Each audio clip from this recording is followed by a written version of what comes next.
달콤한 말씀 행복한 하루 9월 21일 말씀 묵상을 함께 나누도록 하겠습니다. 오늘 본문은 열왕기상 8장 12절로 21절 말씀입니다.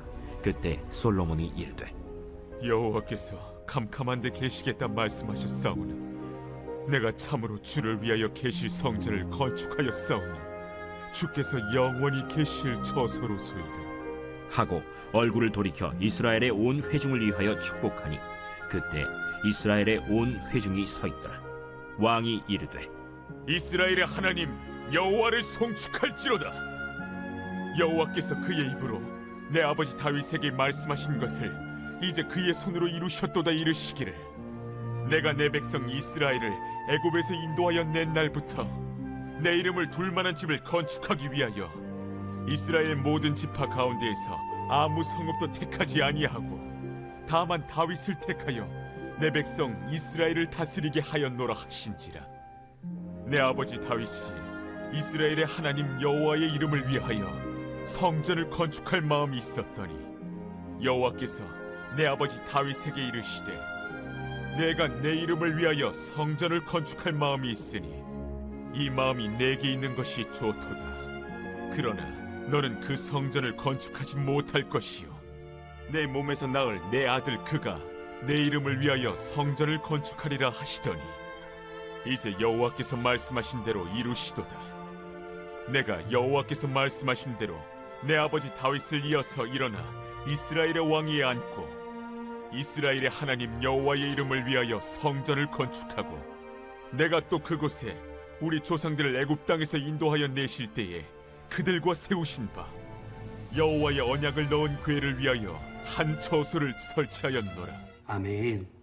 고대 사회에서 국가 수호신을 위한 신전 건축은 왕에게는 아주 중요한 책무였습니다. 신전이 완공되어서 신전의 낙성식을 하게 되면 왕은 자신의 공적을 만방에 알리는 절호의 기회를 가집니다.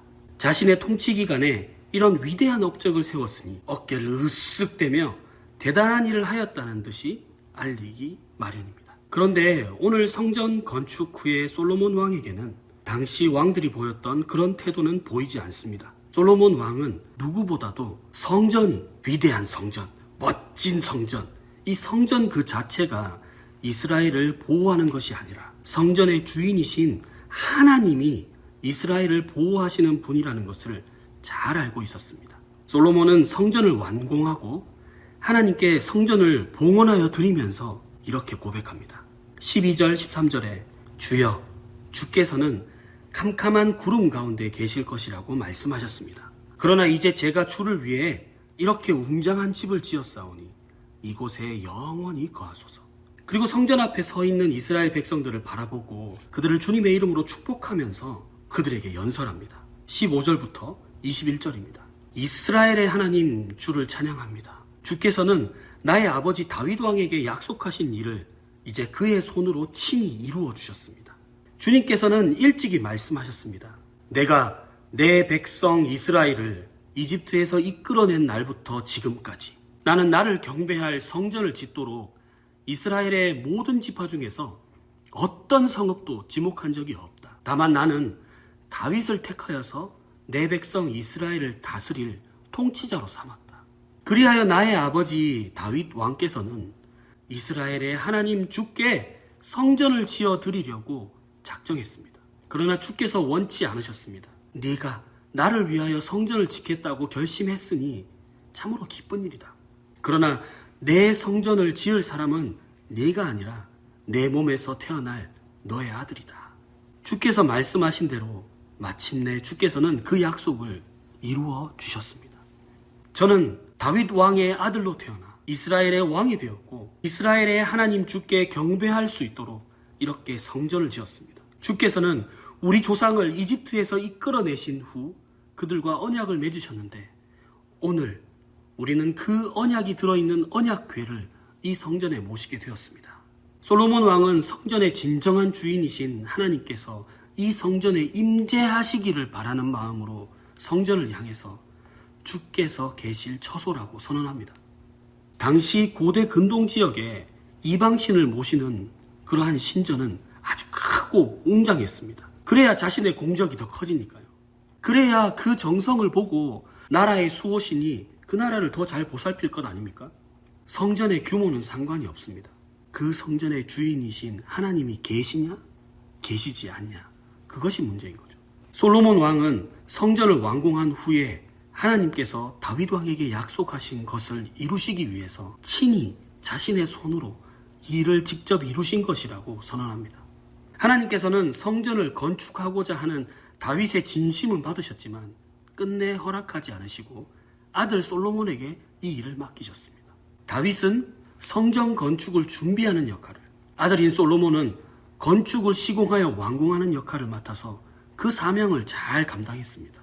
성전을 건축하고 난 이후에 솔로몬 왕은 성전 건축을 자기가 이룬 것이라고 자랑하지 않습니다. 오직 하나님께만 영광을 돌립니다. 사랑하는 강서공동체 여러분, 우리의 삶을 돌아보면 무언가를 이루거나 누구도 하지 않은 일을 했을 때 우리는 인정받기를 원합니다. 혹여 누군가가 알아주지 않더라도 스스로 어깨를 으쓱대며 뿌듯해합니다. 그 일을 이룰 수 있도록 우리에게 힘을 주시고 우리를 이끄신 분이 계시다는 사실을 잊은 채 말입니다. 하나님께서는 성전을 짓겠다는 다윗의 마음을 귀히 여기셨습니다.